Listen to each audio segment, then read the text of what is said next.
Provence. Mais d'abord, on va donner la parole à notre directeur marketing du Cirque Phoenix, c'est David Dickens qui est avec nous. Bonjour David. Salut tout le monde, comment allez-vous? Alors, je rappelle, David, c'est important, puisque tu dis ouvertement que si tu n'es pas des nôtres, c'est parce que tu es atteint d'une maladie auto-immune et que tu es donc en confinement strict et que tu fais très attention à toi, hein, David.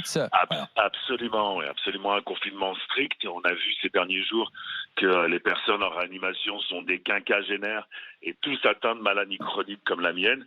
Donc effectivement, mes médecins m'ont recommandé un confinement strict que je n'ai rompu qu'une seule fois. Et donc j'ai eu très très peur parce qu'à la suite de cette rupture, j'ai eu des symptômes qui effectivement rappelaient le coronavirus très brièvement. Je pense que vous avez vu, toi Alain, en tout cas tu te souviens, je t'avais envoyé une photo avec un pistolet Ouais. et je visais, je faisais semblant de viser le parc Monceau qui est en bas de chez moi parce que j'en pouvais plus de voir ces joggers courir alors qu'on nous recommandait de rester chez nous. Et le lendemain, j'ai vu 5 policiers de la police judiciaire débarquer chez moi pour me notifier une garde à vue pour appel au meurtre et incitation à la haine. C'est pas vrai.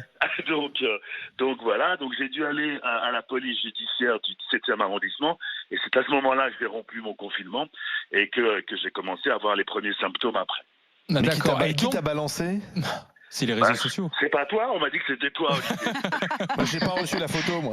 Mais David, un monde de fou quand même, faut le dire là. Oui, mais ce oui. qui est Non, arrivé à c'est David dingue. là. Attends, mais même les policiers étaient atterrés parce que voilà, d'abord c'est la PJ qui est venue, alors que c'est la BRI qui vient dans ces conditions-là, ils défoncent ta porte, il faut une perquise, etc.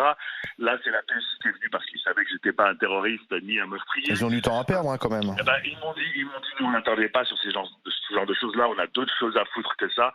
Ils étaient super sympas. D'ailleurs, Olivier, j'ai un message à te passer parce que il y a un des policiers qui m'a interrogé, qui est vraiment fan de toi, donc il m'a dit de te passer le bonjour.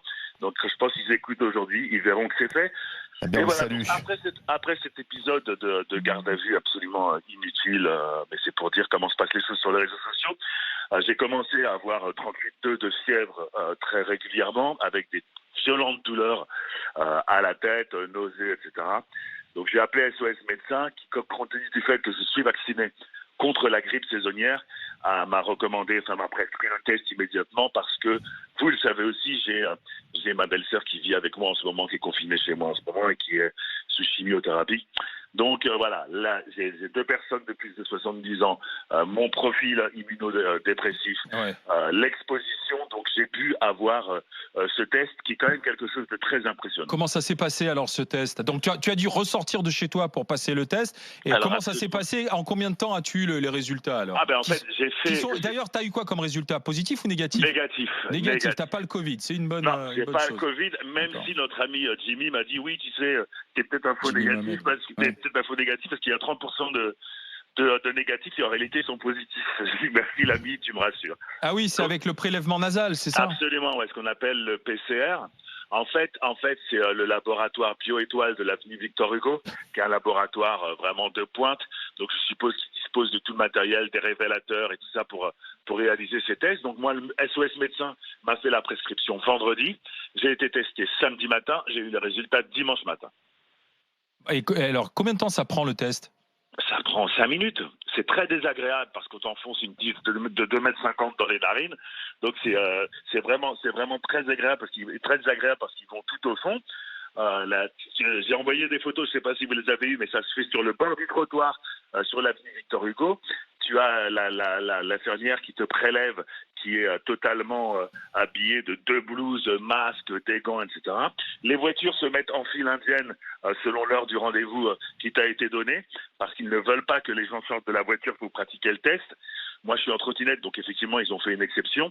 Et le lendemain, j'ai obtenu les résultats. Donc c'est vrai, c'est en total désaccord avec ce qu'on nous dit sur la pénurie de tests, sur le fait qu'on n'ait pas anticipé, etc. Parce que là, en l'occurrence, je te dis, en 3 jours, c'était bouclé cette histoire. Alors après, il faut avoir les symptômes et il faut avoir aussi un terrain favorable. Oui, on teste les personnes à risque.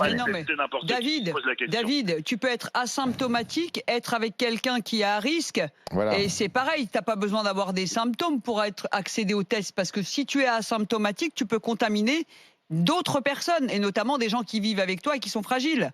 Alors, ce qu'ils m'ont expliqué, parce que moi j'étais effectivement surpris d'obtenir ce test aussi rapidement, ils m'ont expliqué que de tous les patients qui sont venus se faire tester, j'étais un des rares non soignants. Donc je pense qu'effectivement les tests sont réservés au personnel hospitalier, aux médecins, aux aides-soignantes, etc. Bien sûr, tu te rends compte, le vecteur. Et puis aux gens comme moi qui sont facteurs de risque très importants. Voilà. Ben oui, mais non. Tous les malades HIV n'ont pas reçu une ordonnance pour aller se faire tester. Ah, mais il ne s'agit pas de la recevoir, il s'agit de la demander. C'est un petit peu comme le débat que vous aviez tout à l'heure, est-ce qu'il faut aller travailler ou pas? Voilà, c'est pas au patron qu'il faut poser la question. Mais on nous dit qu'il n'y a pas de test.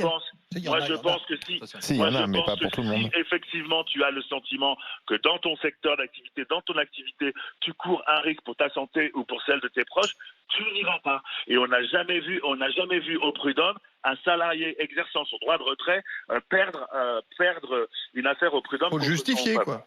Voilà. David, donc là, de la même manière, tu n'attends pas d'avoir une ordonnance, tu la demandes si tu penses que tu es effectivement exposé ou si tu es à risque. D'accord, donc test négatif, fort heureusement. Du coup, tu restes chez toi et tu continues de supporter ce confinement. Alors moi, je vais vous dire les choses telles qu'on me les a dites.